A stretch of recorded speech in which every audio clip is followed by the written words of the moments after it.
Good evening, ladies and gentlemen. Welcome to Hillcrest Funeral Home, and thank you for joining us for the service of Thomas Harley. This evening's service will be led by Reverend Jay Mulkey. Before we begin our service, I'd like to ask you to please place your phone on silent so as to not disturb the service. Once again, thank you for your attendance.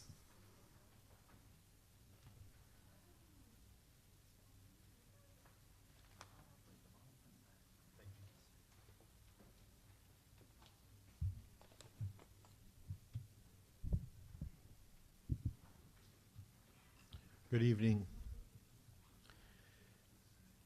These times are always difficult, and we gather tonight in a shared grief. But I think it's also good and worthwhile and ultimately honors our deceased loved ones when we celebrate life. In my denomination, we celebrate life, which I believe is not measured necessarily chronologically, but in the depth of experience that we all know, we all share, we are all part of. And tonight we honor Thomas's life. We do that through hopefully the words that I say, with comfort and a sense of joy, even at the short life that he had, and those who will stand up and give reminiscences and who will talk about things that had to do with Thomas's life and events. So welcome to this tonight. I'm so honored that Cheryl asked me. I am her pastor. I pastor a church in Bernie, Texas. It is Unity Church, and as some of you may know, we are a little bit different in our focus. We focus on the goodness, the wonder, the grace, the allness, the perfection of God. And we know that what that presence is also part of us. It is our divine right. It is our heritage as children of the Most High. I believe that God sees us at our best. And I believe that no matter what happened in Thomas's life, there was a presence inside him that urged him on to better and better experiences, even though he maybe not always chose those. That life expression is there. It's incipient, and it's very intrepid. It continues. No matter what we do, the love that is ours as children of the Most High, that love upholds us. It braces us. It gives us comfort and strength. We represent that. And that's what unity is about. That's what Cheryl, Helen are about. And ultimately what I found out is what Thomas felt. So as we honor that tonight, I'd like to talk to you about a few things that I was told about Thomas that I didn't even know, and I had been their guests, Cheryl and Helen's guest at Thanksgiving a couple of years ago, and I count that as one of my favorite Thanksgivings in all my years. Not going to say exactly my age, but it was fantastic, and Thomas was there, and we talked at length about some things that were on his mind when he found out that I was a pastor. He was very curious, and I found out that he was also very creative and that he loved to help people, and that strikes a chord with me right away, let me tell you, because I believe in that too. I believe that we're meant to help one another, to be a light unto another's path. And I hope that day with what I said that I represented our faith well, that I represented what we were about in our denomination. I could tell that it meant something to him by the questions that he asked and by the look on his face. So perhaps I made a difference there. I hope so. I'd like to direct your attention to a particular psalm tonight that came to me as I was preparing for this moment. Psalm 147. He heals the brokenhearted and he binds up their wounds. It doesn't say that he heals the brokenhearted if they're doing exactly what they're supposed to do, what we think they should do, the way we think that life should be, the way we think that others should act, the judgments we sometimes impose, the reticence to embrace others who act differently than us. It says he binds up the brokenhearted. He binds up their wounds and he's present. And that's a lot of the sum and substance I want to share with you tonight. That we don't have an exclusive God. And Thomas didn't believe that, and neither do I. I never have since I accepted a call to ministry in 2006.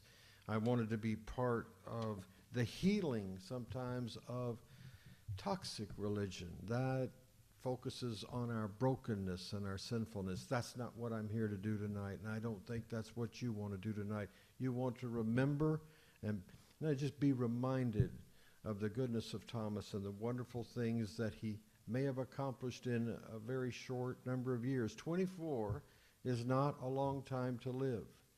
But when you think about it, aren't some of the things that we measure chronologically difficult to do? How can you take a moment or a memory and say it should have lasted this long, or I wish it hadn't been that long? We remember it in color, and we remember it in activity in our minds. And tonight, I want to do that for Thomas. I want to share some things about that. I have a feeling that as a creative person, as one who liked the arts, as one that I was told who kind of colored outside the lines that we normally have for people, how can you measure someone who can see a world in a shaft of light? Someone who hears music and marches to that music, as Thoreau says, however distant, however measured, and however far away. You see, these creative people see life in a different way, and we thank God for that. But they also sometimes are burdened with a sensitivity to life that can make them sometimes feel ill at ease or feel like they don't fit in. But blessed be those who don't necessarily fit in. They've given us some of the sweetest things in life. And when we eulogize Thomas Knight, when we think about his life, let's think about those things and those memories in which he touched us, in which he made a difference. You know, I was talking to Cheryl, and she told me about his great concern for homeless people. My, do I wish the people in my profession that call themselves pastors and ministers shared that. This is what I am about in ministry, is to remind people of equitability and the fact that we're all in this together, that you can't choose up sides on a round planet, that eventually we have to uphold one another. We hang together or we hang alone. And folks like Thomas, who literally would give you the shirt off his back. I understand he gave shoes away. He was very giving to those in need, and sometimes at great cost to himself. Now, to do that requires a certain sensitivity and love and a certain gentle spirit. I salute that tonight. I celebrate that, regardless whether it was 24 years, 64 years, or 84 years. God knows we need more people like that in our world. He liked inventing things. Now, that's something that I've never been able to get the hang of. I have hard enough time using things already there.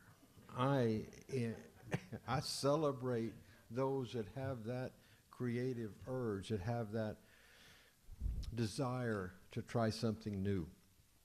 And though we know that he had troubles, and we know that there were things that bothered him, he still had enough life in him, love of life in him, to do these things, to care about people, to try something new.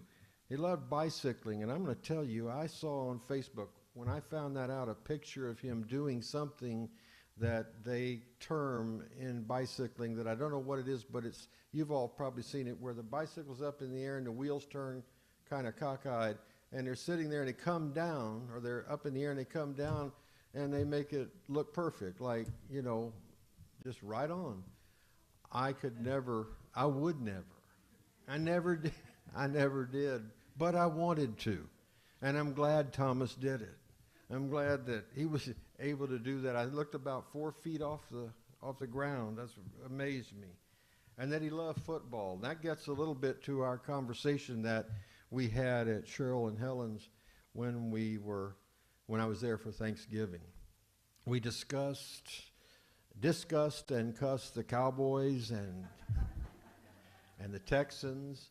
And I was very interested to know that he knew some of the old guys like Namath and Unitas. You know, that generation, you know, the younger generation, all of us old guys always think about, will they approve of our memories? Will they remember them? Will they carry them on? Will they appreciate them the way we do? Well, he knew about football, and he knew about old-time football. We had some great conversation about that. He was committed to people. What can you ask of a person more than to love their neighbors? Committed to others, sometimes at the cost of their own welfare. I know that he asked me as a pastor, he said, what is the greatest thing that I do for people? What is the thing that I think I'm doing the most of, you know, that I want to do more of? And I thought about it for a moment. I said, I want to get people to do very simply the command to love one another. And you know, in our Christian scriptures, it says to love the Lord your God with all your heart, mind, soul, body, and strength, and your neighbor as yourself. And on this commandment hangs all the law and the prophets. Those two things, to love God and love your neighbor, how we've complicated them. And I shared with Thomas the idea that I'm afraid many in my profession complicate that very simple, basic truth, that we're to love one another as we love God. And we show our love of God by our love of each other. Hopefully, he was impressed with our denomination. Hopefully, it struck a chord inside him. I'm truly trying to say that I hope I did us proud in our denomination as I explained and discussed some things with Thomas.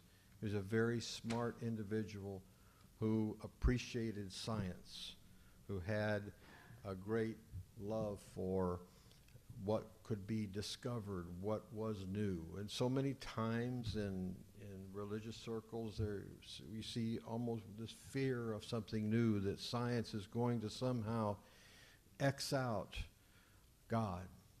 And that's impossible, because God is bigger than anything, including science. God is the revelator. God is the one who gives this knowledge, and we come to appropriate it by our understanding. In other words, life is always new, always expressing newness, and that newness of life present every moment. I said a moment ago, to see the world in a shaft of light. Anybody ever sat here and looked out a window and seen a shaft and the dust that dances in the shaft of light? And it's kind of mesmerizing for me at times. And I think that, and I know as creative as I may not be, I have some. And I know at those moments when I sit there and look at that, I could only imagine, what did Thomas think when he saw those things? What about the moments that took his breath away? I wanted to hear more about that. And I know that tonight, when family and friends stand up, you're probably going to hear much more about that. But I want to know what lights your fire. I want to know what gets you excited. And Cheryl told me some of the things, and it made me only wish that I had known Thomas better, more than just sharing a Thanksgiving meal. As fun as it was, I would have liked to have had more time to talk with him. But when you really get down to the sum and substance of what I'd like to say to you tonight, it is this. We can't measure life chronologically. We all know that when somebody passes away, we always think perhaps maybe it shouldn't have been, or if it had only done this, or if it only been that we could have lengthened it, or the person could have lengthened their lives, or why did it have to be this way, or what's the rationale behind it all? The big divine mystery, the big kahuna, what is this all about? And what I believe it's all about is touching each other with love, giving of yourself, and being eager students of life. And from what I can discern about Thomas, he was those things. Yes, he had struggles to face and battles to fight. We all do. And none of us are going to be able to walk out of this experience alive, whether it's 40, 50, 80, 100 years. We all face this time. And what did we leave behind? Well, I can tell you from hearing what Thomas left behind, the caring about the homeless, the giving nature that he had, the way that he had of expressing wonder, the ideals that he attempted to live up to. These are wonderful, precious things that we honor and remember tonight. We look for the good. We celebrate the good. We embody that. And as we do that, I believe that we're wishing Thomas well on his future journey. You know, it's been said that the great architect of the universe did not build a stairway leading nowhere. And I think regardless of our religious persuasion, we all can feel like, or have felt, or believe that this experience isn't all there is. Now, as a pastor, I have great faith that what is written by the sacred scriptures all over the world, that what is written is true. Everything that I've seen convinces me and persuades me of the things I haven't seen. Let's think outside the box. This isn't about a religious thought necessarily.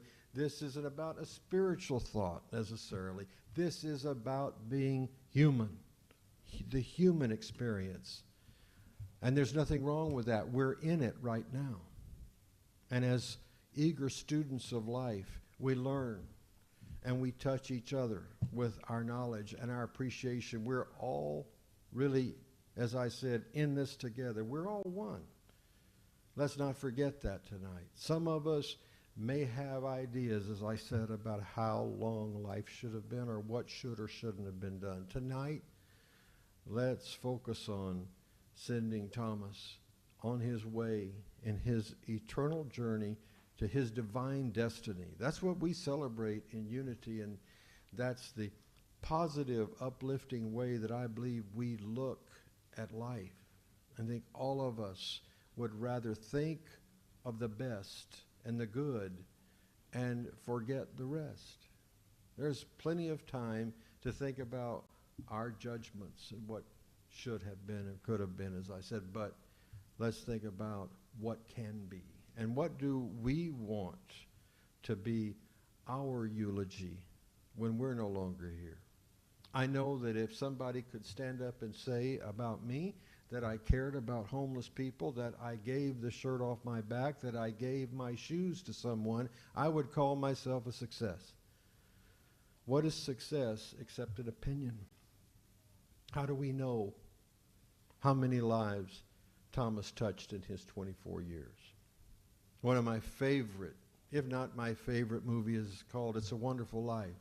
And I'm sure all of you are familiar with it. And in it, the question is asked, what would other people be if you weren't here? One person wasn't here. What would have happened? What would life have been like? And we never know who is being touched. We never know how they're being touched. We never know the divine interplay that happens on a daily basis that we don't necessarily pay a great deal of attention to. But big doors swing on little hinges, and those events that happen as part of everyday life, can be the ones that make such a difference in someone else's life. I can only believe and guess that Thomas touched many people with that attitude of giving. And I'm sure that as he did, those folks touched other people, and it started a ripple just like it was in that movie. Every person's life means something. Every person has a divine destiny. We don't always necessarily understand the timing. And oh Lord, we'd have it a different way if we could. And it's normal to grieve. It's part of our human experience. But when we dry the tears and we get up and we move onward, we think about those moments of how we touch people, and perhaps how Thomas touched people with that wonderful giving spirit. The God that I know is one of unimaginable, undescribable, perfect love.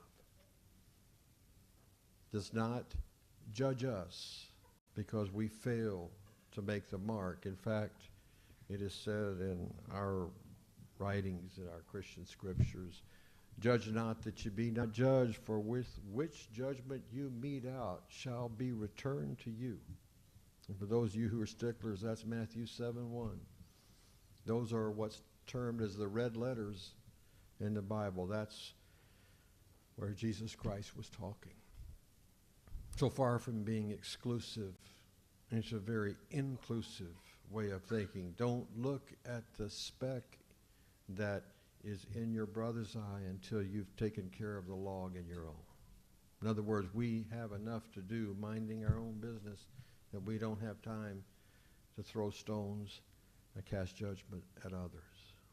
And so tonight, as I remind us of this, I remind myself of this, I think of what better send-off could Thomas have than a room full of people who remembered and celebrated the love that he is, the love that he shared, the way that he cared, the things that he did in his short life, including, I mentioned bicycling earlier. I would be remiss if I didn't mention the karate. I understand that he had a black belt in, what was the age, Cheryl? 5th and 6th grade. Pardon me? Junior black belt. That's, again, very taxing. I played football. I know these things challenge us. But he had a love of kinetics, a love of moving. You could tell he was creative. There was something in him that wanted to get out. And he did these things. He showed his interests. Let's focus on remembering that tonight. I know that there will be people who talk about this and say this service was this way and we thought this and whatever, but beyond our opinions, beyond the collective ideas we have tonight, I ask you to think about yourself and what does it mean to honor someone who has passed on. Is it only tears? Is it only the weeping and wailing and gnashing of teeth, which I don't see anyone that's doing that dramatic of a thing, but it is part of the grief. But beyond that, how can we make Thomas's death meaningful? And the answer to that, I believe, is to be kind, to love extravagantly, to love outrageously, to love with abandon, and never forget that that is our purpose. Everything else is just window dressing. The love is the base. And tonight, as I begin to close and think about Cheryl, her life, Thomas's life, I'm reminded once again, we don't know answers to every question, obviously, in our experience. but we have a shared faith. Even those of us who may not believe have faith.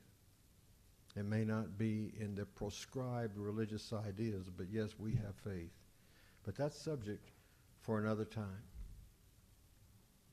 I hold very closely and very earnestly to the idea that is in the verse of the song that many of you are familiar with, called Rock of Ages. And it is this, the fourth verse. While I draw my fleeting breath, when mine eyes shall close in death, when I rise to worlds unknown and behold thee on thy throne, Rock of Ages cleft for me, may I hide myself in thee. Tonight,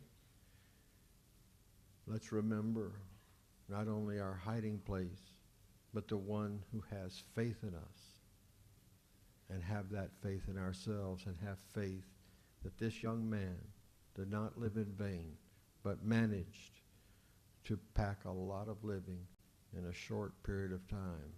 And although we wish it would have turned out different, we don't know the divine mystery. And that's something that we honor. We honor our wonder. We honor our curiosity. It makes us grow. God bless each and every one of you that came tonight, and may your lives be filled with wonder, awe, and joy, and may you be comforted tonight as you mourn the passing of this young man, Thomas. Thank you. God bless each and every one of you.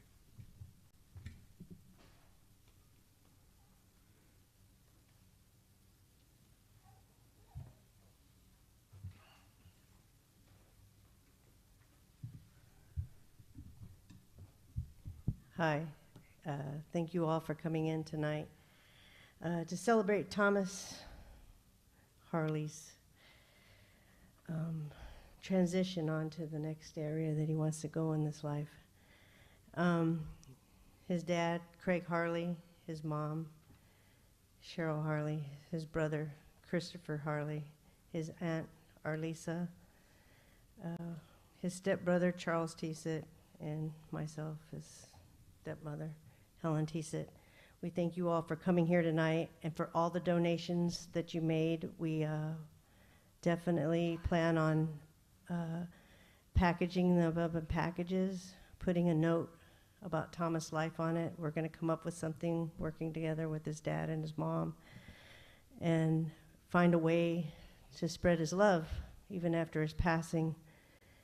And for now, I'm going to open up the mic to the family first to come up and talk about Thomas's life.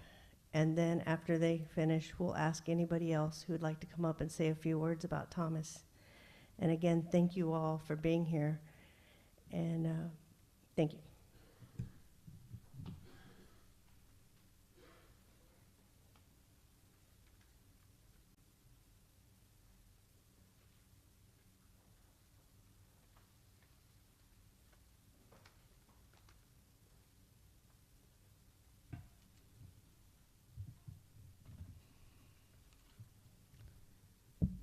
Wow. This is the first time I've seen all of you from this perspective. It really, really touches my heart to see each and every one of you. Some of you I haven't seen in years. And it's really good to see all of you here to help celebrate my baby's life. On January 23rd, 1998, Thomas made his grand entrance into this realm. Thomas wasted no time arriving once we got to the hospital. 25 minutes later, he made his entrance into the world. At first glance, my brand new baby boy, I was a little taken aback. I said, "Craig, he has no chin." Thankfully, he was just a tad squeezed, and his little chin bounced right back. It didn't take long before Craig and I realized Thomas was different. Thomas was gifted. Thomas thought outside the box. Granted, there were many times it looked like misbehavior. Thomas was living his best life, teaching us lessons all along. Even in the classroom, LOL. I know one of his teachers is here, Susie. She was his homebound teacher, German teacher. Thomas always made sure to teach each of his teachers the art of patience.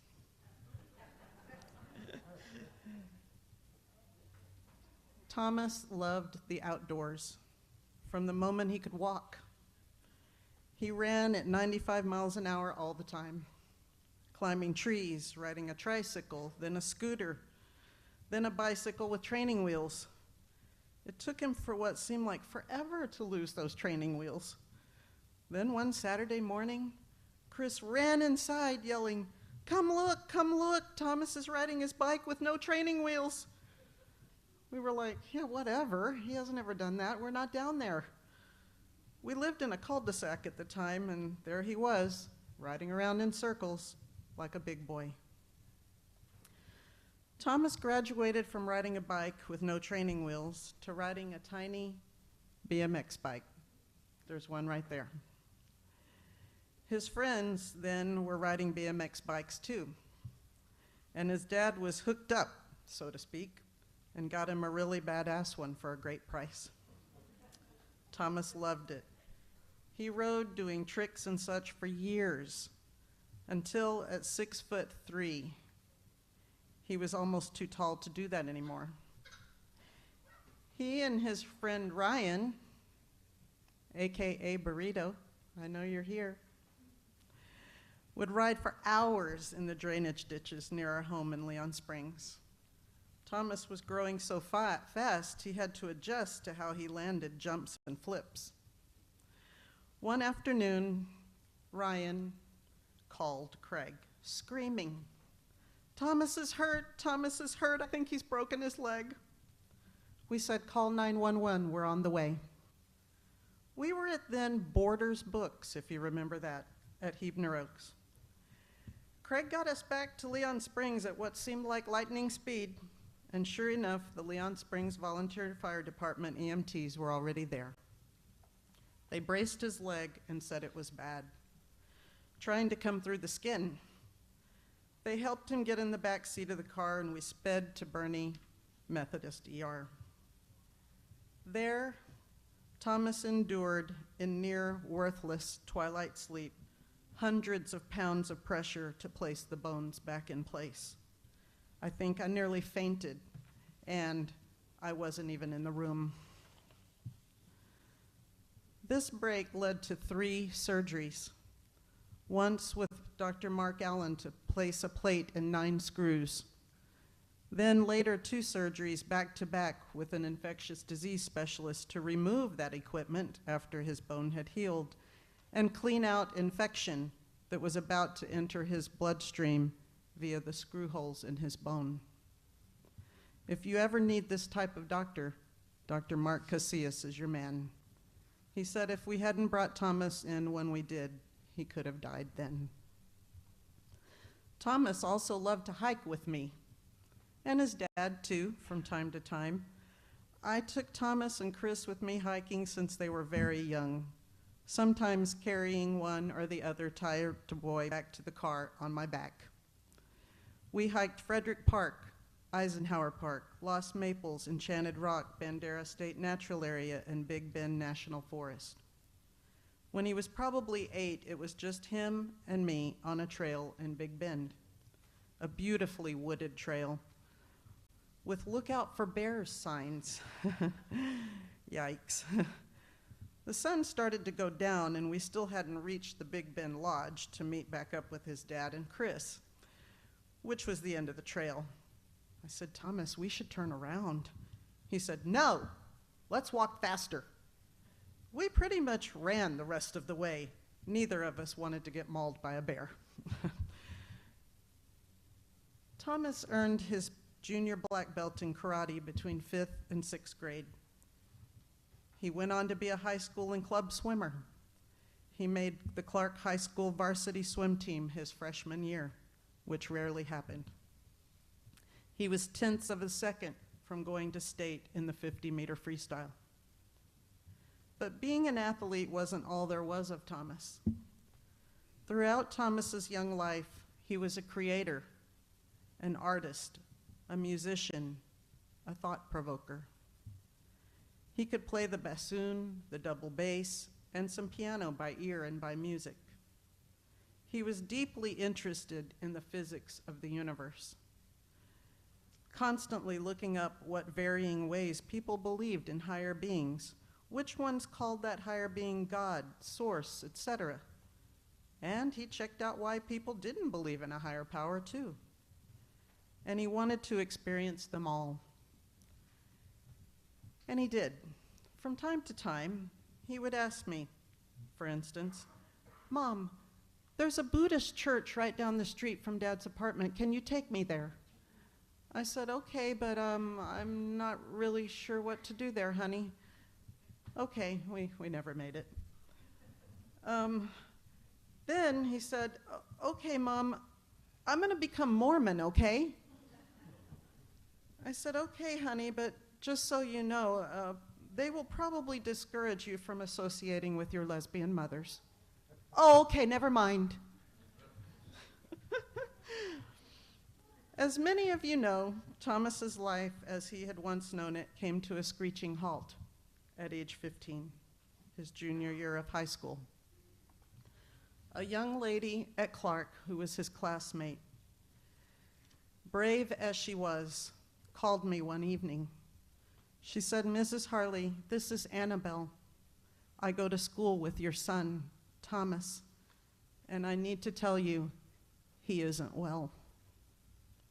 It was a call I wasn't surprised to get, but at the same time, I was terrified to get, as Thomas had let it slip one day that he sometimes heard voices in his head that he couldn't stop. We were devastated, to say the least. Psychological testing ensued over the course of months and years. A diagnosis was finally arrived at: schizoaffective disorder. We knew very little about mental illness then, but again, Thomas was here to teach us many things, and this was yet another lesson. Craig and I took classes, changed Thomas to a smaller high school, Marshall, joined NAMI, the National Alliance for the Mentally Ill, and took a 12-week class through them to learn about medications and treatments and how to relate to our youngest son. I will spare y'all all the years of details of our trials to get him help, one organization after the next. But in hindsight, Thomas was working miracles we couldn't see. When Thomas took physics, he became obsessed with black holes. He would draw them through layers and layers of a drawing pad, writing out his versions of equations he felt might have the keys to understanding those black holes and where they start, what's inside them, and where they led to on the other end. Then he learned that science had progressed to prove that energy, once started, can't be stopped. And further, that these bodies we inhabit are energy inside, and therefore can't be stopped. We had too many of these conversations to count. Now I find peace in knowing that my baby is discovered, or is still discovering, all the mysteries of this grand universe. And I bet he's used one of those black holes as a slide by now. All the while Thomas gave a run for our money, he was still teaching us lessons. Lessons of tolerance, forgiveness, patience, kindness, and generosity. Thomas, as Jay said, was generous unto his last penny, even with the clothes off his back and shoes off his feet more than once. He'd say he needed shoes. We'd say, "We just got you some." He'd say someone else needed them more than I did, and he'd given them away. Thomas probably walked 1,000 miles in his short life. He even walked 15 miles to his dad's apartment once just to tell him he was sorry for being an ass. In the hallways here, you will see Facebook messages I received from people I had no clue who they were, telling me how Thomas touched their lives with his love and acceptance of all, and how sad they were that Thomas had passed. Speaking of Thomas's dad, Craig didn't want to speak today, but I will speak to you about him on his behalf.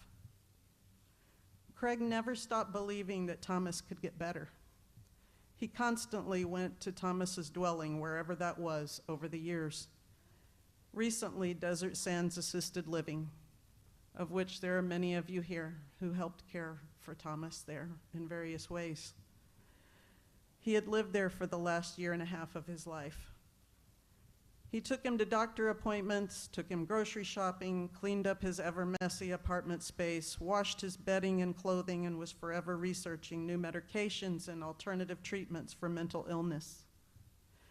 When Thomas would go missing, he was the first one to search his usual spots and call the police to report a missing person. He even considered moving to another state with him that had better health benefits. I'm probably leaving out a shit ton that Craig did for Thomas, but I need you to know, Craig, that your love and care for Thomas never went unnoticed. Even though we've had our differences, you're an amazing father and always have been to Thomas and Chris. Earlier today, Craig and I got to see Thomas for the first time since he left this realm. It was hard, but Craig had requested to be the person to trim his beard and hair for his last presentation. But when we got here, it was clear that Kenesha from Desert Sands Assisted Living had already done it before he died. Thank you, Kenesha, from the bottom of our hearts for all the chances y'all gave Thomas and all the unconditional love you showed him. Thomas had a hug like nobody else, a heart bigger and brighter than the sun. He was highly misunderstood, even though he loved mankind and cared deeply for the homeless. Thomas didn't want anyone to be homeless. His heart ached for them. He even hung out around homeless people, mainly because they accepted him as he was. Ironically, where he left this realm was in a homeless camp in a grove of trees. Considering Thomas's love for the homeless and his desire to end homelessness, we requested and have received so many donations, both money to organizations and supplies. Everything donated today will be distributed to the homeless with a note saying it's a gift from Thomas. So thank every one of you so much. I'm gonna miss your hugs, Thomas, your phone calls, and our outings to soak up the sun and the beauty of nature together. But I know you're free now, free from voices, free from vices, and free from poverty. Free. I love you now and always. Your mom.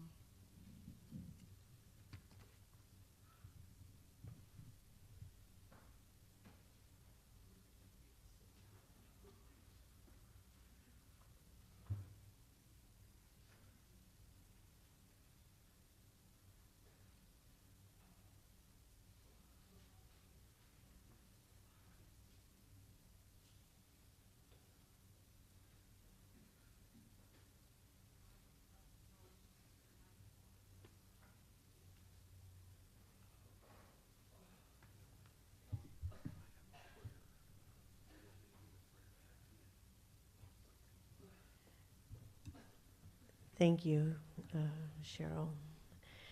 I'd like to call up friends now, but first I'd like to call up Mike Anchors. Are you in here? We have a request for some people to go a little early, which is understandable.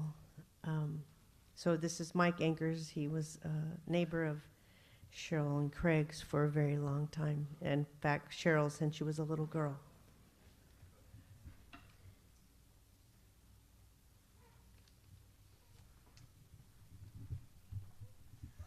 Until a few moments ago, I thought I was the oldest male in the audience to pay tribute to Thomas, but I find out there's some older looking guys in here.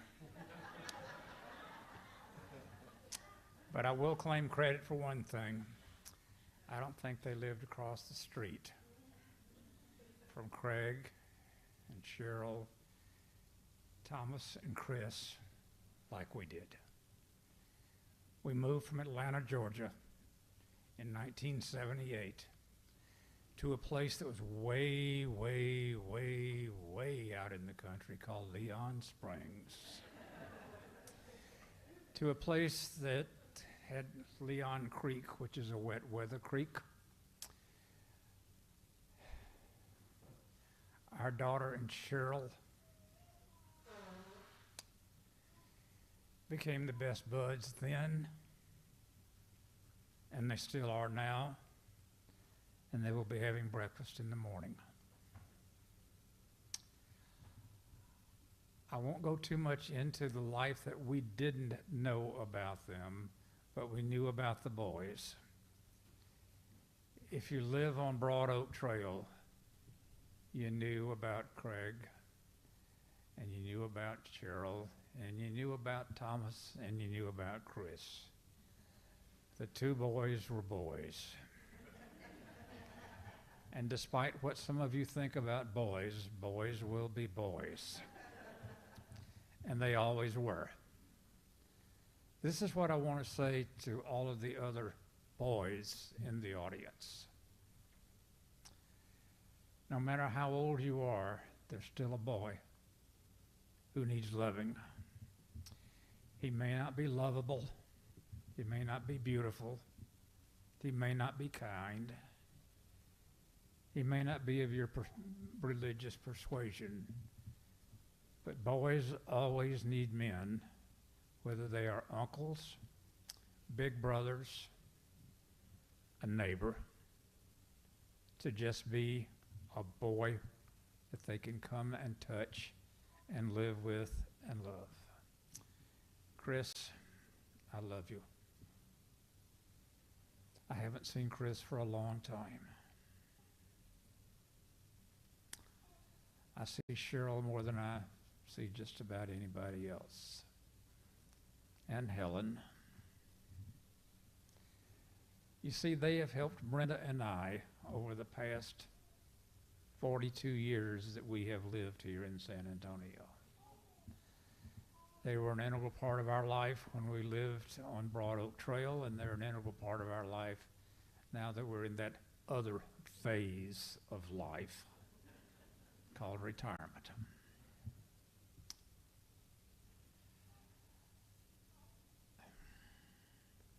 Chris, you've got wonderful parents. You made a good choice.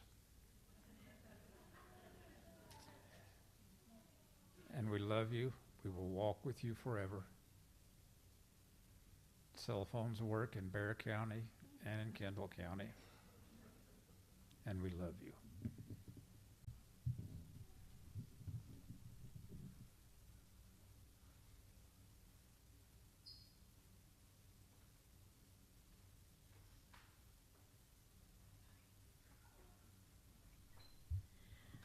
Okay, now we'd like for anyone else in the audience that would like to come up and talk about Thomas or say a few words to his celebration. Just come up, and you can wait here if you want and then come up to the next person. So the floor is open. Don't everybody run up here at one time.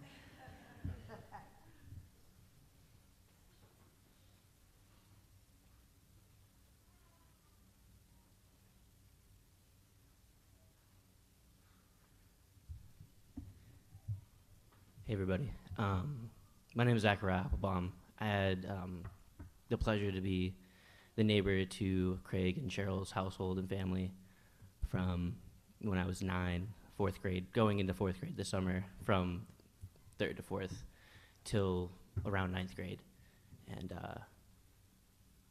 when we moved in next door to them, Cheryl and them came over with brownies, the whole family, and introduced themselves to us. And that was the first time that it ever happened to me and our family.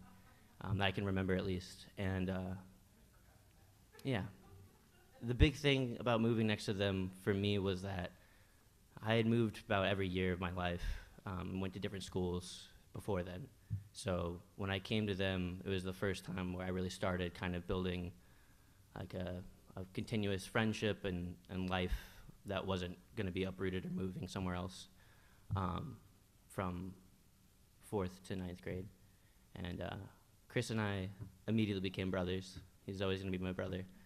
And through that as well, Thomas. And I have 2 little brothers now, but at that time I was the smallest of the litter. My mom had me, Dakota, who's here, and then our oldest brother, AJ. And I was the baby. So when I moved in and I met Thomas Harley and Chris Harley, Thomas became kind of my first little brother figure. And Cheryl even would mention like being my second mom practically. I mean, I went over there almost every single day. Same thing with Craig Harley. And Thomas was a badass. He was just awesome. And he kind of, he expanded my thought on life in general. Even when I was in 4th grade, I was pretty thoughtful, and it was the first time I had that kind of hierarchy over another person where I was kind of like the older brother-ish, kind of older thing. And Thomas would do things that Chris and I just assumed weren't able to be done. So, he kind of broke the paradigm, and he was the first person in my life that would question the obvious and just experiment and do things and test the limits. One day he walked home from school after clogging all the toilets in the bathroom. He just walked out and walked home. And Chris and I got off the bus, and Thomas was already there. And we're like, what's going on? And he's like, I walked home. We're like, what? And Chris and I always, naturally, and I don't hold it against us, but I think naturally somewhat resented him, and we always treat him as such, as big brothers do. But he was cooler than us. He was kick ass, and he just do cool shit. And it was like humbling to us. We thought we were awesome. We were always trying to show him what to do, and he was just one-upping us every time. And so we would go even harder on him, probably, as brothers do, trying to put him back in his place. You don't know. But yeah, I learned a lot through Thomas, and it's just a bummer. It's a real bummer that we haven't lost, and I know we're here to celebrate, and I'm celebrating, but yeah, he had a lot to teach everybody, and he was just inspiring, and I do wish we could just have that more in the life, and yeah, I just wish we could have that more, and we deserve that, and I want to be that as much as I can, and I'm always here for you guys. You guys were so formative for me, and Chris, I'm always here. Let me know whenever you want to do tonight or tomorrow or whatever. Just let me know. I'm here. I love you guys. Thank you so much.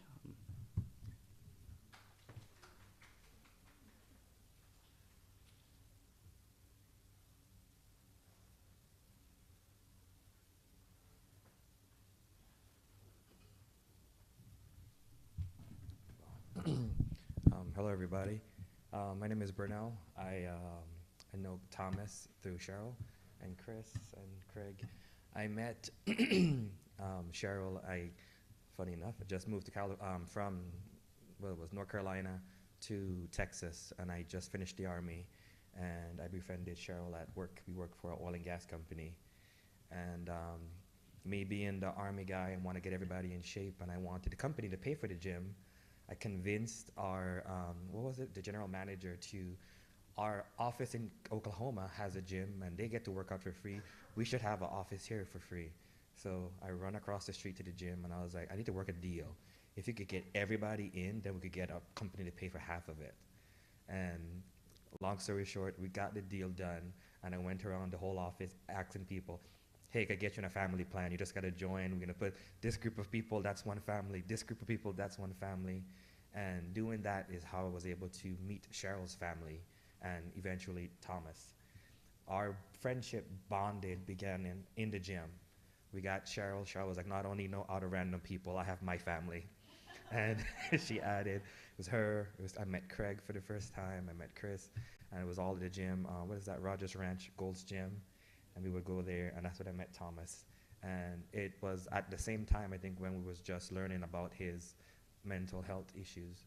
And I worked with mental health kids in college, and I did that for the Department of Juvenile Justice for 3 years. So I said, you know what, Cheryl, I can help you with that. Like, I paid good money in college to learn about these things, and I used that tools and that skills that I had to build a relationship with Thomas. And while I come in there trying to be the savior, Thomas was teaching me stuff. And it was funny because I would talk this. He goes, who taught you that? Why did you have to think about it that way? And it was always a conversation of, well, why you look at it that way? Why not look at it this way? And then one day, I think he saw my car. I'm a Freemason, and he saw the symbol on my car. And that was like, oh my gosh, you're like a wizard. It's like, no, Thomas, I'm not a wizard. And that's when our conversations really got deeper, when he realized that I was in an organization that did things when I was so old. And it was just so amazing that someone so young could be such a forward thinker. And the funny thing about it was, I think we got to be close because some of the thoughts that I had, we also shared. And we would have conversations, and I'm just like, this guy, you've been here before. It was just like the conversations I would have with him, and he's a kid, it was like I was talking to a grown person. And then I end up moving to Bernie, just past Leon Springs, and literally this is Cheryl's house, and my house was just across the highway. So that made it easier to now bond more with Thomas. And I think the last thing we did in my house, I built my house, and he was like, wow, this is just for you? He couldn't believe like that was the house I was going to live in. And I said, well, I need to put up some crown molding, and I don't want to pay anybody to do it. He goes, we could do it.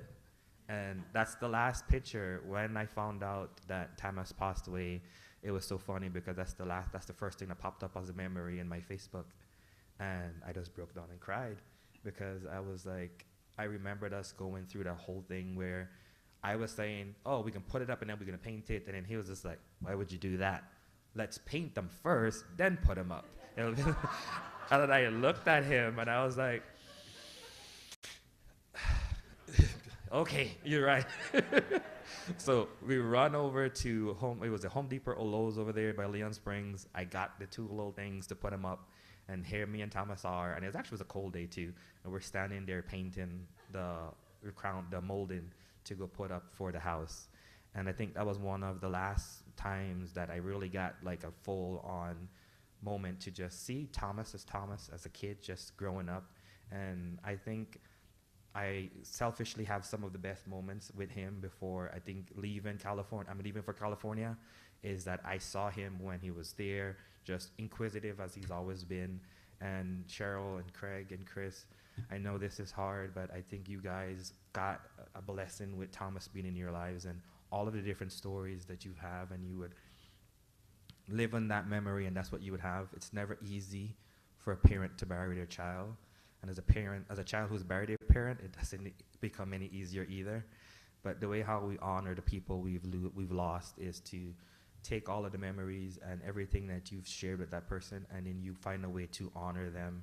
Every year you come around to the day you lost that person, and that's how I've done for my mom, to try to fix myself. You can't ever fix the loss of a loved one, but it's just, Thomas was just a unique person.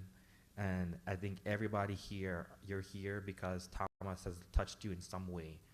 And it was just as I was getting ready to fly over, I posted on Facebook and I said, everybody is here today because sometimes someone loved you. And I think at some point in all of our lives, Thomas showed us his love for us, and we have that to live forever. So I thank you for letting me be a part of your family, and I thank you guys for allowing me to speak and share my memories of Tom. Take care.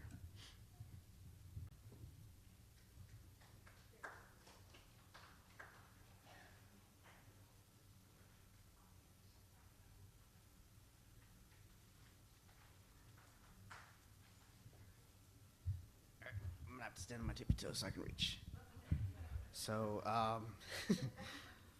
my name is Antonio Hernandez. I actually went to high school over at Clark with Thomas, and I had a class with him. It was German class, and I remember all throughout high school, that was my favorite class because Thomas was in there.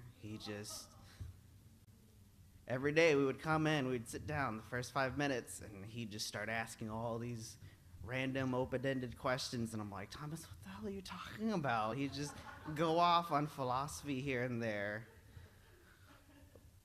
But I look back, and those were probably the happiest times I ever had in high school. He just had this certain way of thinking that made you want to also think, and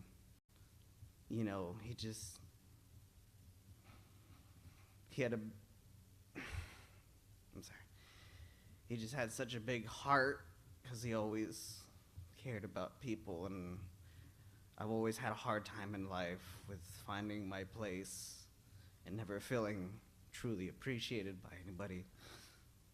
When I met Thomas,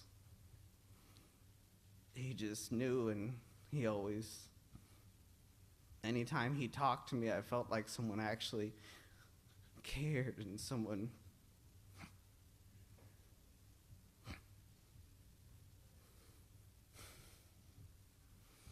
and he was probably one of the few reasons that I'm even the person I am today, or even here today.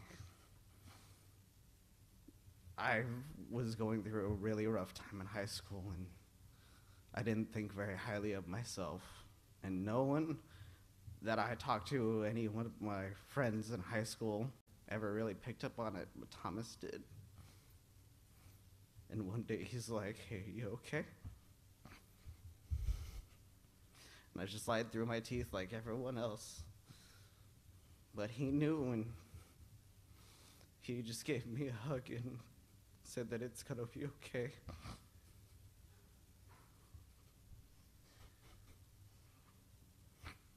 And even after he moved to Marshall and we never got to see him, he still texted me. And he would ask me about, "Hey, how are you doing?" Or, "Hey, how's your family?" And we'd talk for a good while, and, we'd catch up on, what he's doing, how he was doing. And I remember he was so excited about, "Hey, I'm still trying to do my music career, and, hey, you want to listen to this?" He was so excited. And I was excited right there with him because he just wanted to share his life.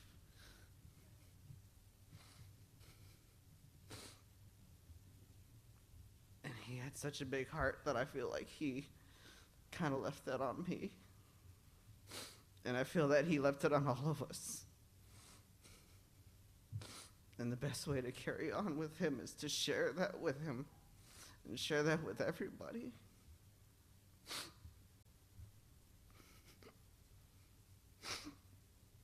I never had a brother. I come from a long family of women, and I had, oh Jesus, all older sisters, and I was the youngest.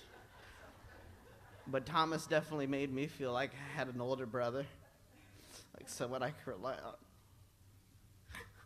And I'm gonna really miss getting those texts every now and then. "Hey, how are you doing?" And before coming here, I sent a message to his Facebook one last time saying that I still doesn't feel real, that I'm never going to see him again. But I know that he's still going to be there for us.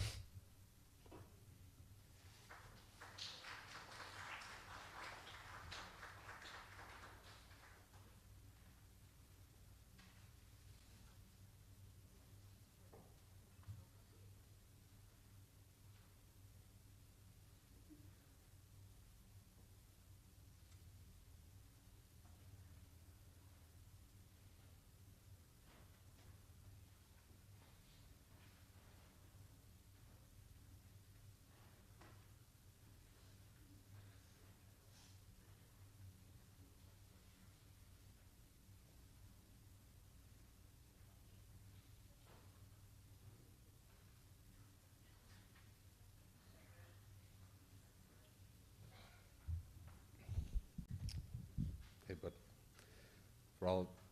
My name is Omar Rodriguez.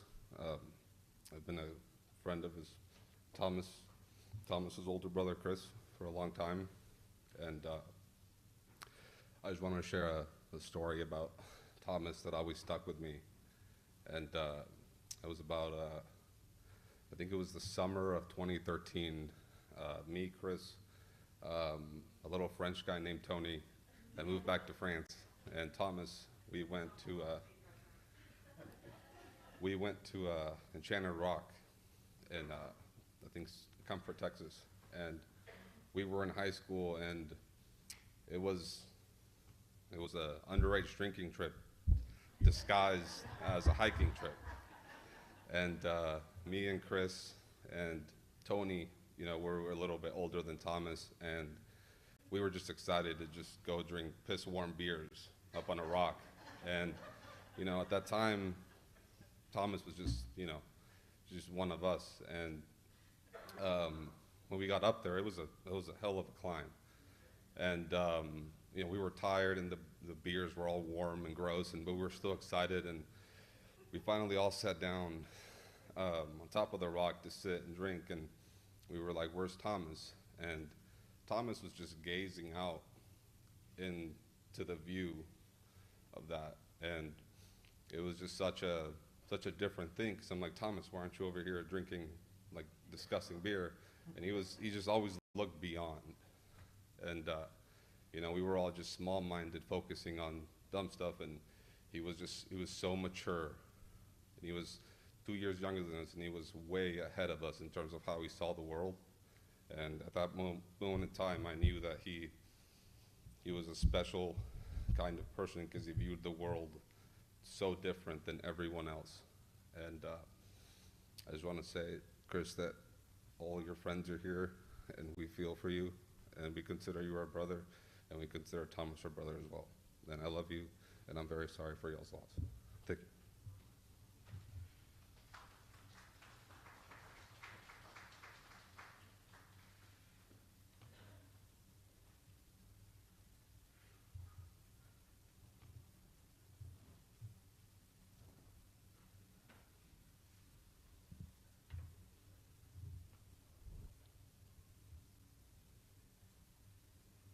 My name is Cheryl, spelled just like that, Cheryl. And we go back a long, long way. Cheryl and I are second children. We're due the same date, but Lindsay decided to roll out a little bit early. Sorry. But Craig was a trainer at USAA, and I belonged to the gym, so that's how I met Craig. And then our families ended up going to the same church together, and life was never the same after that. It was adventures with the Harley boys. That's what we called them, and our girls called them the Harley boys. And there were many weekends of biking and hiking and swimming, and we probably spent 1 million hours at Fiesta, Texas water park. And Thomas, I'm telling you, there was just so many funny stories with that little guy. You know, he was just, you see the little pictures out there when he was young and he had his cute little curls and everything. That's the face I think of when I see Thomas. And we went through the water park. We were headed toward the water park one weekend, and Thomas always had an appetite. Like that boy, he was always eating or looking for something to eat.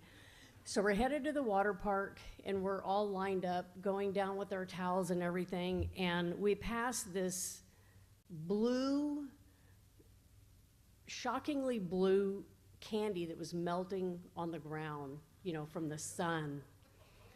And we finally make it to the water park, and I turn around, and there's my girls, and there's Thomas with this blue ring around his face.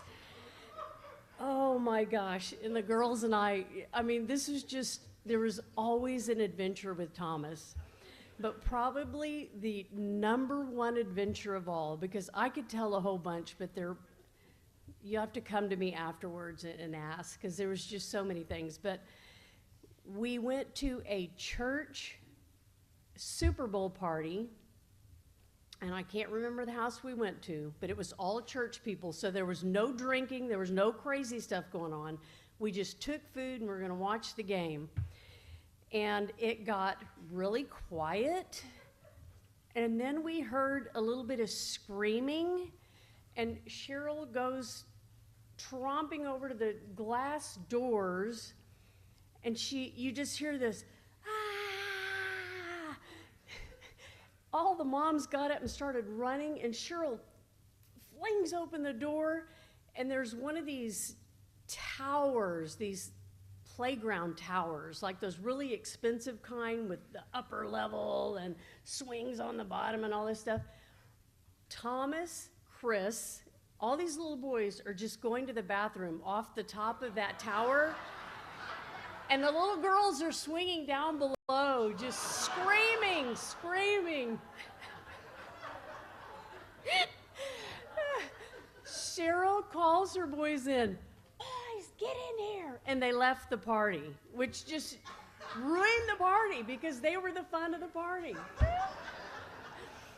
But these little guys really, there's so much joy that came through their family, and so much joy with, the whole history of Cheryl and her, how hard it was to become pregnant and have these, they're a gift from God. Both of her sons are truly a gift from God.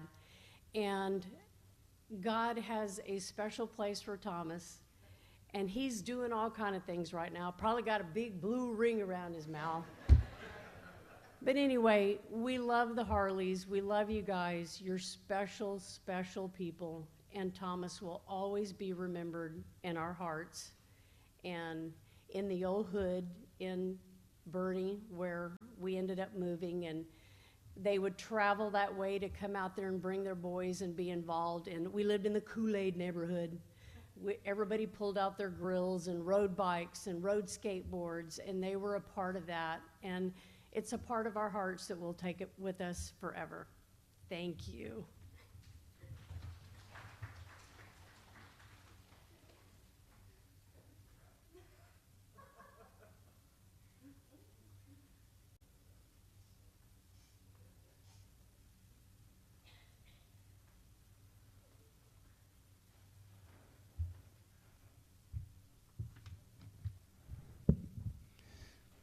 My name is Dale. Thomas was my neighbor. He was my friend. I loved Thomas. I didn't know Thomas very long. I only just met in April of this year. I always saw him rocking around the neighborhood. He was hard to miss. Our neighborhood is by the old San Francisco Steakhouse. That's where we lived. Thomas would walk around for hours and hours every day. And one day I bumped into him as he was walking south on San Pedro from the QT, and I was coming up from the other direction. And as we passed, he offered me a drink of his soda, because that's the kind of guy he was. We crossed paths a few more times, and after a while we decided we liked each other, so we started hanging out together. That was around the middle of May. For the next 12 weeks, except for when he was at Laurel Ridge, Tom was a guest in my home just about every day. Last time was just a day before we lost him. Tom's place was only 2 blocks from my place, so he came over just about any time he wanted. I never knew when I would hear him knocking on my door. It might be twice a day or 3 or 4 times a day. Could be any time, day or night. Sometimes he would stay for 20 minutes, sometimes 6 hours. And I might be busy with something, but 9 times out of 10, when I heard him knocking, I would open the door and let him in, because how could I say no to Thomas Harley?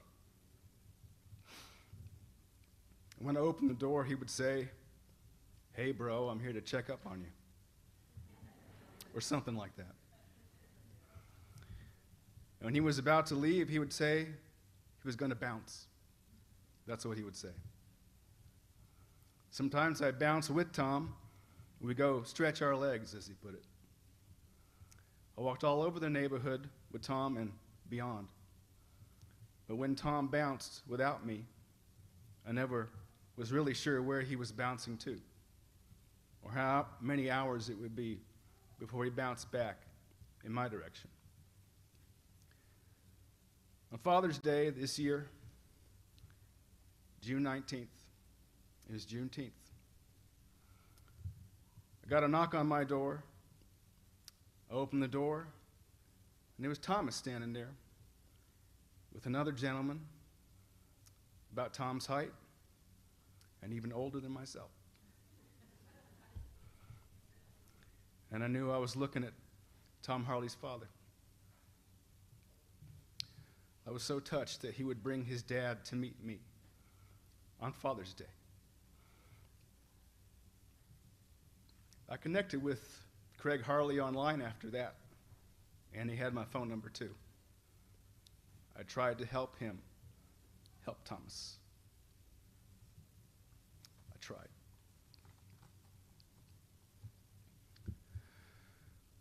When Tom came over, he was always so polite. He would always ask permission to use my bathroom. He always did his best to be respectful. And he was always eager to make a contribution.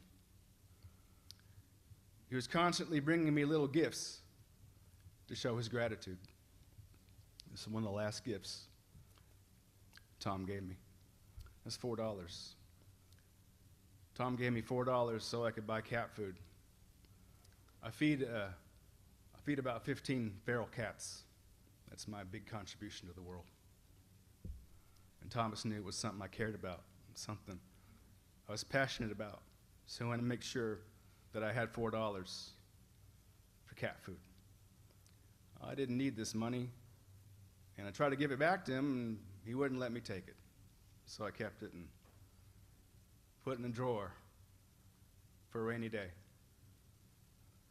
Well, I guess that's $4 I know I'll always have for cat food. So how could I spend this $4 when it came from Thomas Harley? But I will use that money one day. I'll give it to somebody who really needs it, because that's what Tom will want me to do with it.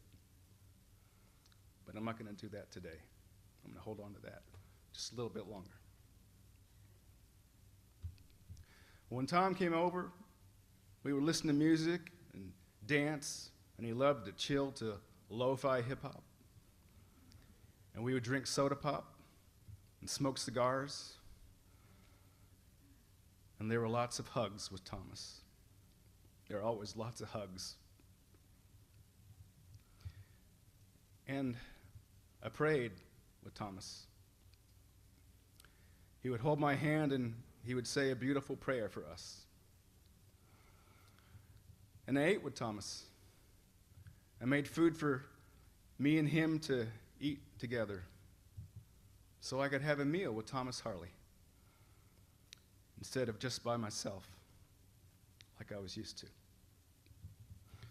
First time I ever cooked for Tom, I asked him what he wanted, and he said, "Spaghetti and meatballs." So I made spaghetti and meatballs for Thomas, and it was a pain. Making those meatballs is real pain. But I fed him spaghetti and meatballs 2 days in a row. It was a pleasure to be able to do that for him. But it wasn't all pleasant things with Thomas. Thomas was engaged in spiritual warfare. You'd have to hear him talking to know what I mean. He'd go on for hours fighting his spiritual battle. He was like a warrior angel. He was a warrior for God. He was fighting for God to make everything safe and beautiful for me, and for all of you, and for the whole world. And I will say this, and I believe this, and I could be wrong, but I think if Thomas Harley was not an angel from God, no such beings exist. Cheryl and Craig, thank you for bringing this angel into the world. Christopher, there's a great blessing upon you. To know him has been a blessing beyond measure. Being friends with Thomas taught me how to act with more kindness and patience and compassion. I was only friends with Thomas Harley for 12 weeks, but it made me a better human being. It's been hard to accept. Those knocks from Tom aren't happening on my door anymore. Every day, I wish it had been me instead of Thomas. But I have to be that better human being now for Thomas.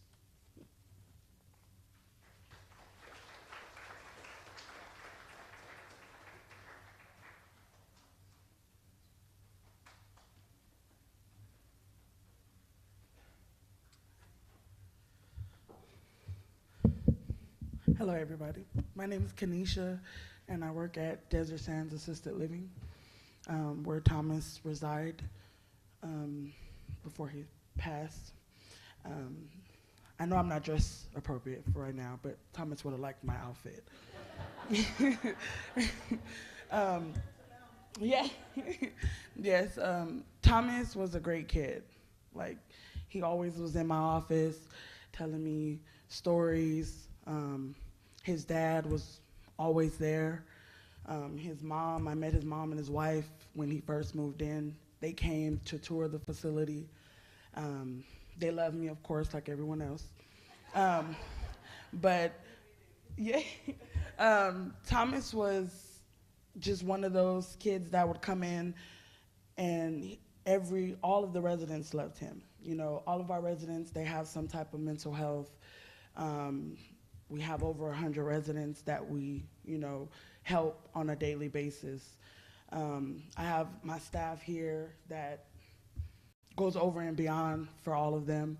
But Thomas was the one that would always come in and just be just so cool. Like, everything that he said was just mellow.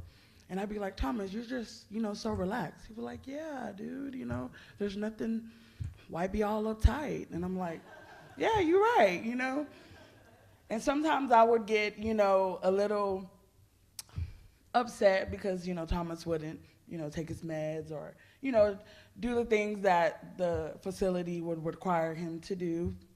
But I would call his mom or his dad would come by, and I would say, Thomas, you gotta, you gotta do the right thing. He's like, all right.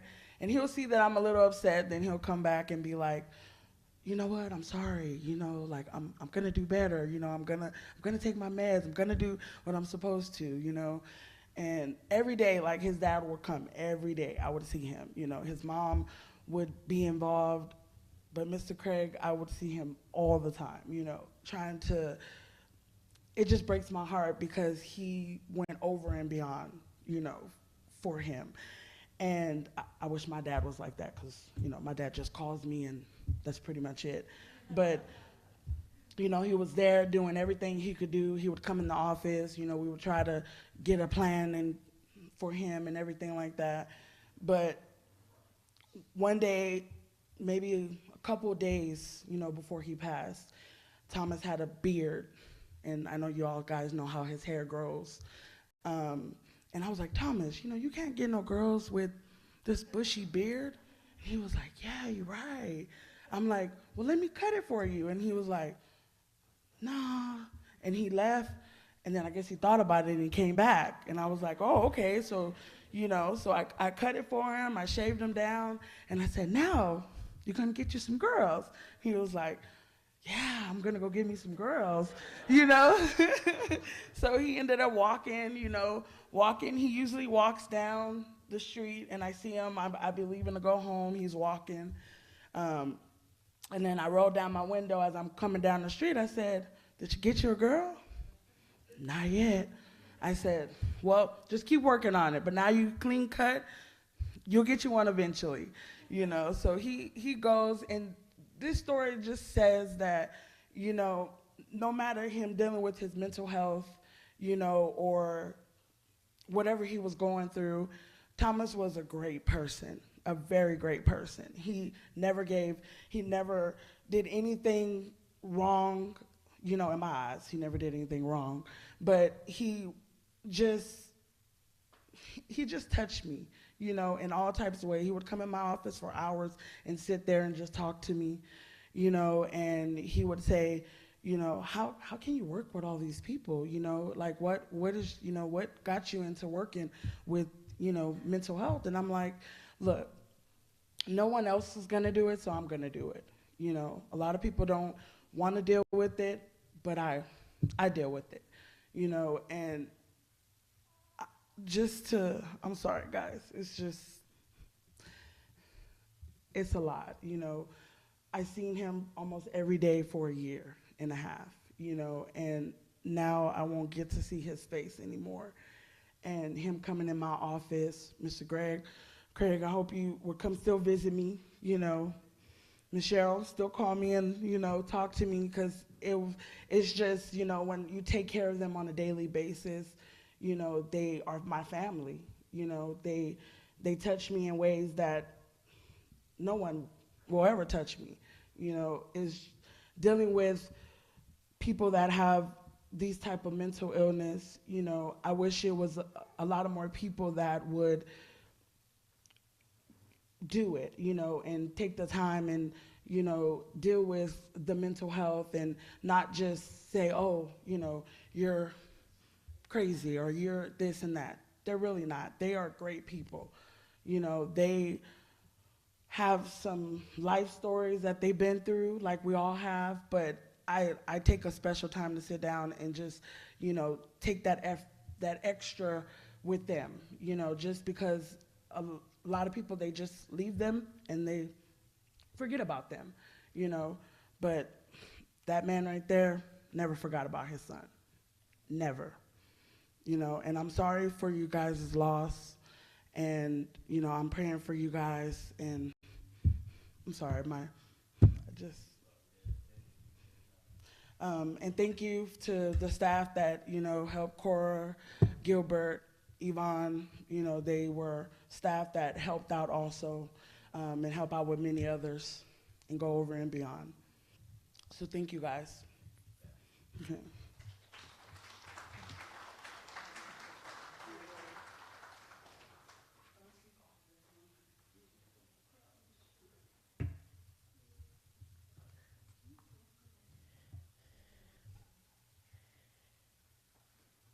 Oh, you want to?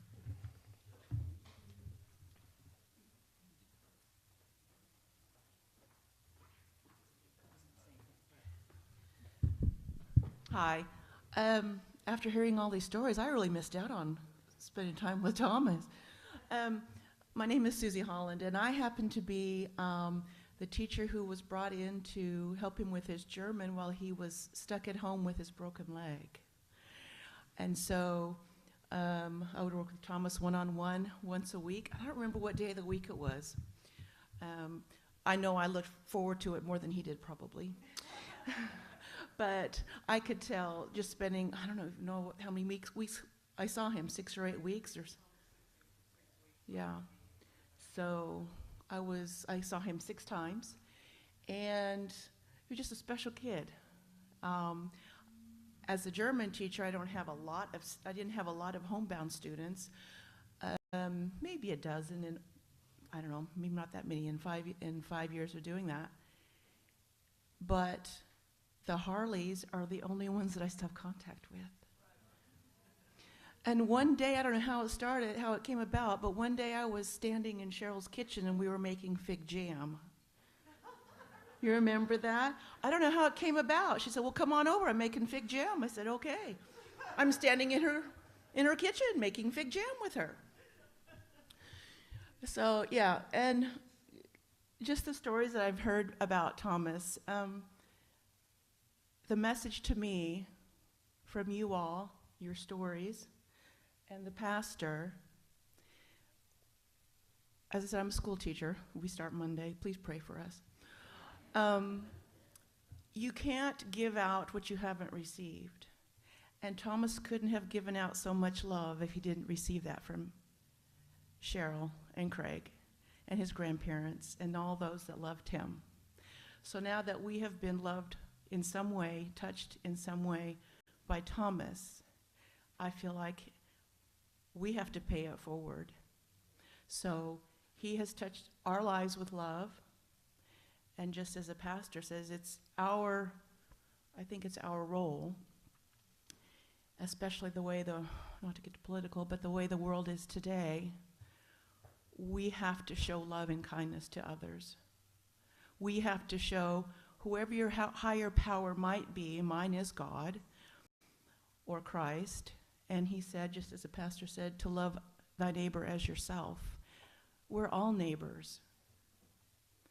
And we have to spread that love from whoever your higher power is to others so that we are not overcome by those that cannot show love or do not show love, even though they might say they represent Christ.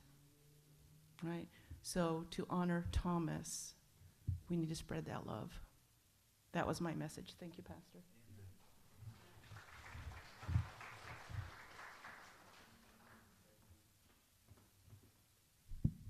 I don't like speaking in front of people, so I'm not going to look at anybody. I'm sorry. But my name's Aiden. I knew Thomas. I didn't choose to know Thomas. Thomas chose to know me. He started working out with my dad at a gym in Leon Springs like a long time ago, and I would go with my dad, and so I went with Thomas.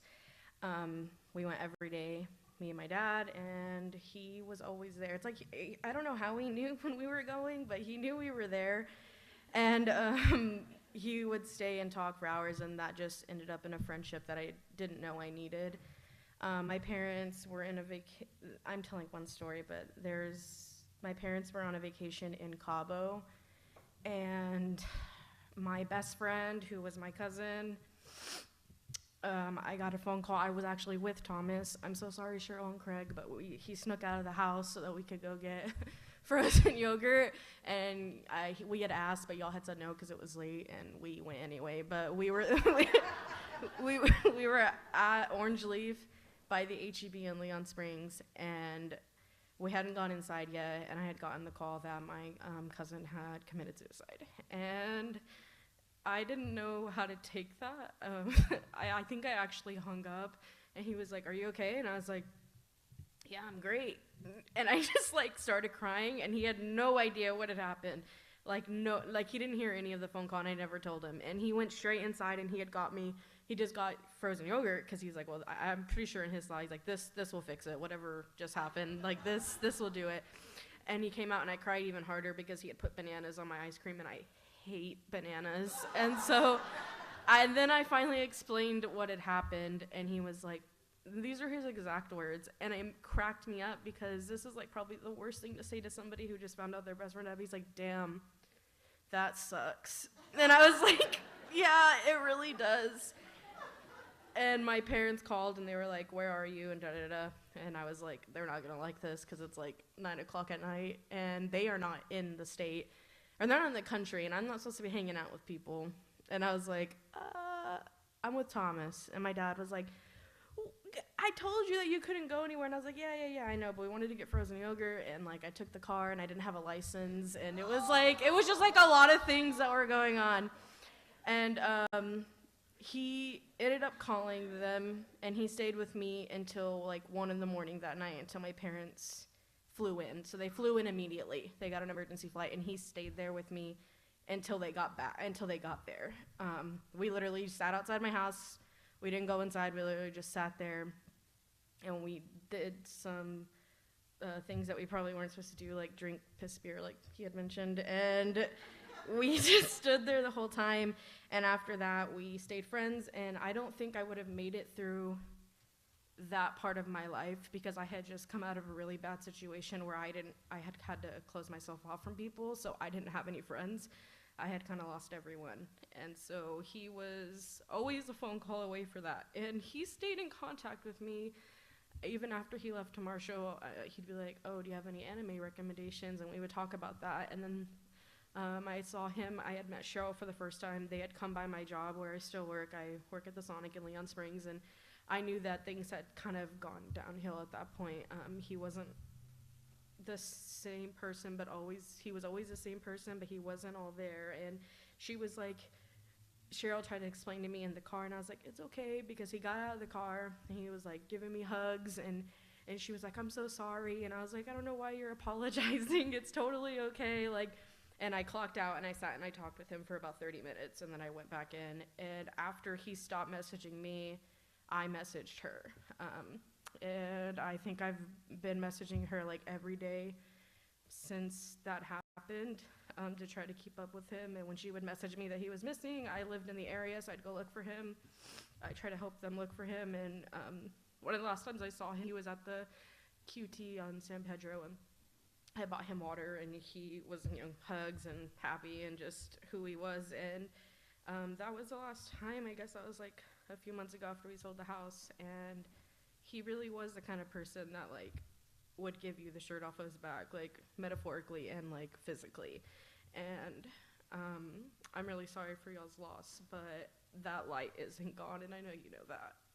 But if you ever need anything, my number. And I just am really happy that a lot of other people got to like experience the same thing, because there's not a lot of people like that in the world. And regardless of choices made, mistakes made, good people are still good people, and he was definitely a good person. So y'all did a fantastic job with y'all's kids, and I'm really sorry for y'all's loss, but I hope that you have some comfort knowing that he affected a lot of people in a really good way.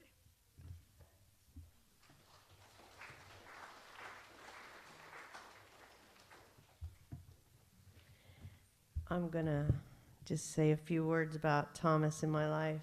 And what I'd like to do afterwards is Jay's going to send a prayer. I would like the staff to get the candles, if everybody would have a candle, because after Jay says the prayer, but I'm going to say my part first, and then we'll do the final goodbyes with the prayer, and then they're going to do a song. So they'll pass out the candles, hopefully, while I'm up here. I'm Helen Teasted. If you don't know, I'm married to Cheryl. And Thomas, technically I'm Thomas's stepmom, but he always liked to call me his other mom. And I was blessed to be a part of Thomas's life for 5.5 years. From the minute I met Thomas, I could see his soft, gentle spirit. He reminded me so much of his mom. He had so much light surrounding him. I saw that Thomas did not always see this for himself, but that never deterred me from trying to make him see all the beauty he possessed. I believe that we are energy and source, which dwells in every crevice of the universe. Source in each individual's choice. It can be Buddha, Yahweh, the Creator, you or me. What is God's name to you? That is entirely up to you. And Thomas spent a lot of time, like Cheryl said, going through the different religions, and he would say, hey, you were Catholic when you were young. Can you teach me that? I would try to teach him some things, but it wasn't, he'd be on to the next religion and learning something else. And Thomas knew we were all energy. He knew the source was simply unconditional love, and that loved and accepted all living creatures equally. We are all interconnected. Some put out more light than others. Thomas was a child that shined brighter. Now with light, there is darkness. We must all understand that without night, there would be no day. We are family. We as a family are in darkness right at this very moment. We lost Thomas. Darkness encompasses all our lives. It's how we are able to move past obstacles and get back to the light that enables us to move forward in life. And even though we have this darkness, I know we're all going to move forward to the light, back to light, because that's what Thomas would want. And I always tried teaching Thomas to seek the light. We'd stand in front of the window when the sun's shining in. I'd clap my hands together and rub them. Say, come on, Thomas, put your hands out to the sun. Let's pick up the energy and see all the tingles. And I'd always get a hug at the end. As most of you know, Thomas was special, even though since he was 15, he lived many days with voices in his head. I didn't know this about Thomas until I met Cheryl and started learning about him. These were voices he could not hear, but were with him every day. The world calls it mental illness. They call the children that don't talk or express autistic. Maybe people, you just don't understand that we are all capable of higher things. Just like when you have a toddler or a small child, they may have an imaginary friend. Really, it is their mind and eyes wide open to all the energies and spirits in the world. Most of all, people and children we categorize with names are really just true light workers here on earth to accomplish what they're set out for, teaching people unconditional love. I learned to connect with Thomas in a unique way. Being retired, Craig and Cheryl were working. Sometimes I would spend time with Thomas, and there was times Thomas moved from our home to his dad's and back to our home and his dad's and everywhere in between till he ended up at Desert Sands. And his dad moved close to him and we got to see him all the time. But that didn't matter. I took Thomas with me when he was with us, and I tried to keep him entertained. And when his mom, like one time when we first met, she was vegetarian, I'd say, come on, Thomas, let's go down to Hooters and eat wings before your mom gets home and we have to eat vegetables. And he'd be like, okay, let's go. And so we'd go down to Hooters and we'd hang out, and the waitress was really pretty one day that she came over and she started talking to Thomas. And he kind of got shy, and I tried to give him a couple more words to say when she'd leave the table and come back. And yeah, he ended up getting a phone number from her.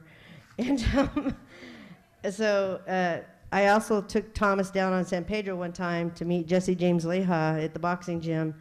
And he did a whole workout with Jesse James Leha and his other co-workers there.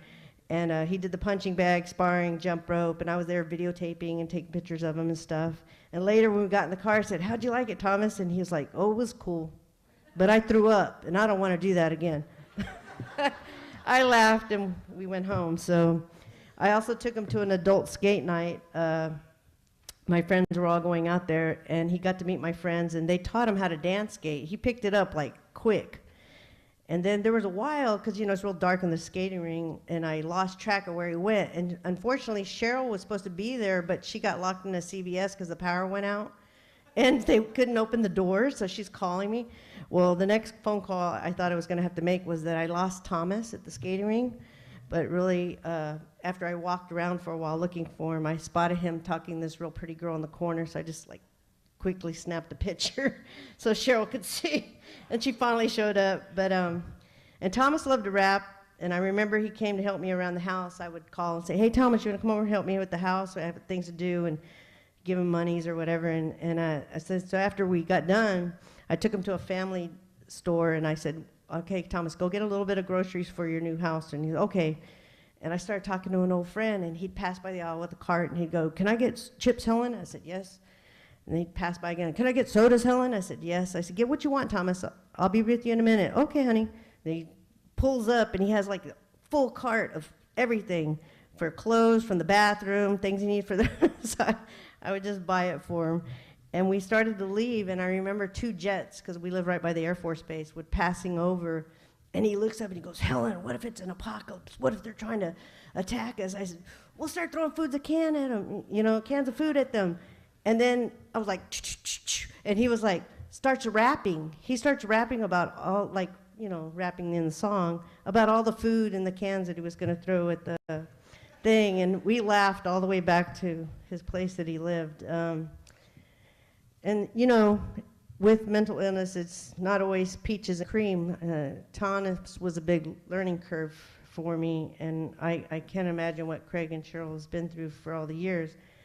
You know, he had a team of healthcare workers from Crystal Counseling to the Desert Sands where he is, UT Health Science Center, CHCS, and everybody tried to help Thomas. And then he had his mom and his dad, who was there a lot, all the time with his apartment, and his brother Christopher, and me rally for him. But the worst is when he would disappear, and then his dad would like go under bridges and look through homeless camps, all the places that he needed to go to look for Thomas. And me and Cheryl would jump in the car with our papers, and we'd go downtown showing his picture into the west side. And that's really a hard thing for parents to have to do. And when we would find him,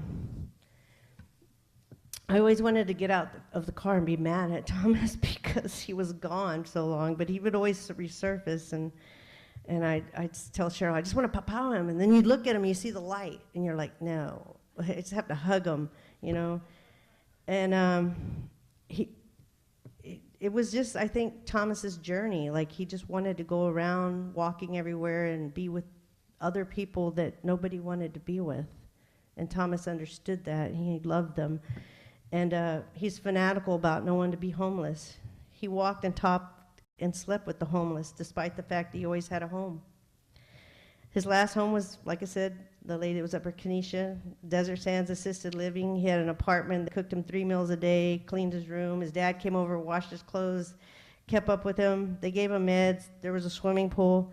And I met a couple of young kids that worked down on San Pedro that went to high school with Thomas, and they always kept an eye out for him. And they said, we hadn't seen him in a long time, and when we did start seeing Thomas after high school over here, we thought he was homeless because he would sleep behind the building. And I'm like, no, Thomas has all the things going for him in his life.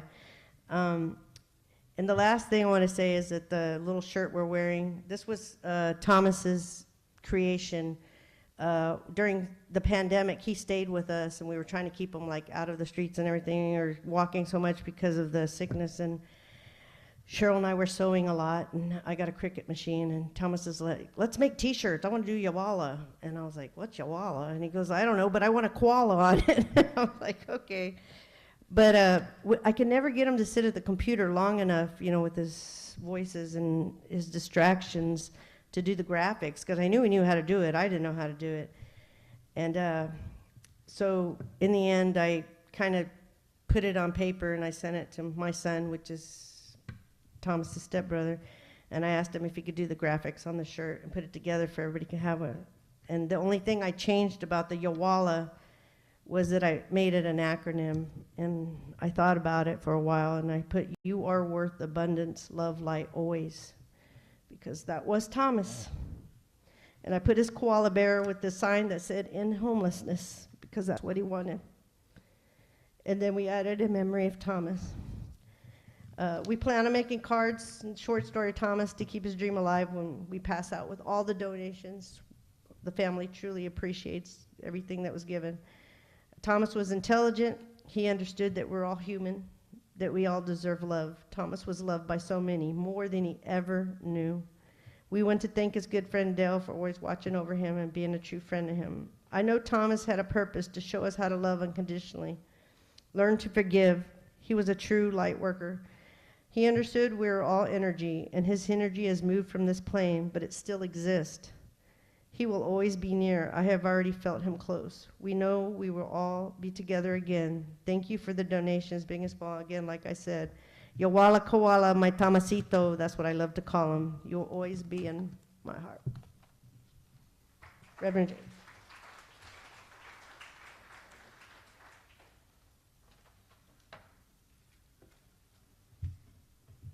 Thank each and every one of you for being here in the celebration of life. Helen, Cheryl, it's an honor to know you. It was an honor to meet Craig and to know Thomas as briefly as I did, and to meet his brother tonight, and all of you. And to all of you I say tonight that the one thing that we can take away that I believe in so much, the sole purpose of life, is to love and be loved. And in this time of prayer, we say, the light of God surrounds us. The love of God enfolds us. The power of God protects us. The presence of God watches over us. Wherever we are, God is, and all is well. Namaste and blessings to you all. Thank you.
There is a candle in every soul, some brightly burning, and some dark and cold. And there is a spirit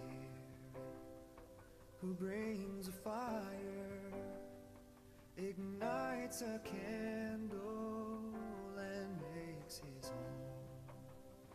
Carry your candle, run to the darkness, seek out the helpless, confused and torn, and hold out your candle for all to see it.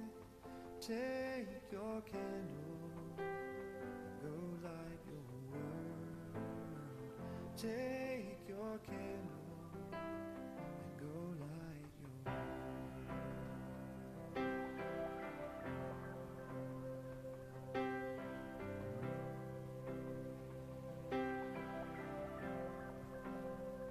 frustrated brother.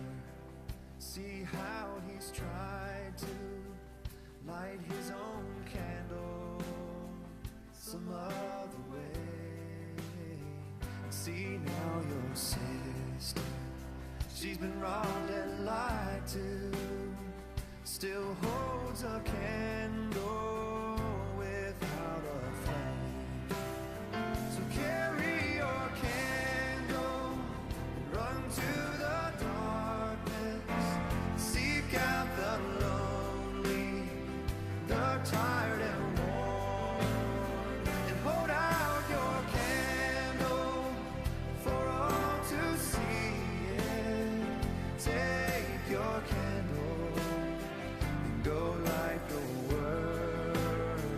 Take your candle and go light your world. Hey now,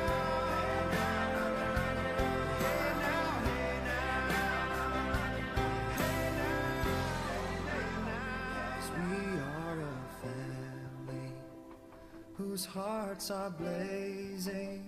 So let's raise our candles and light up the sky, praying to our Father in the name of Jesus. Make us a beacon in darkest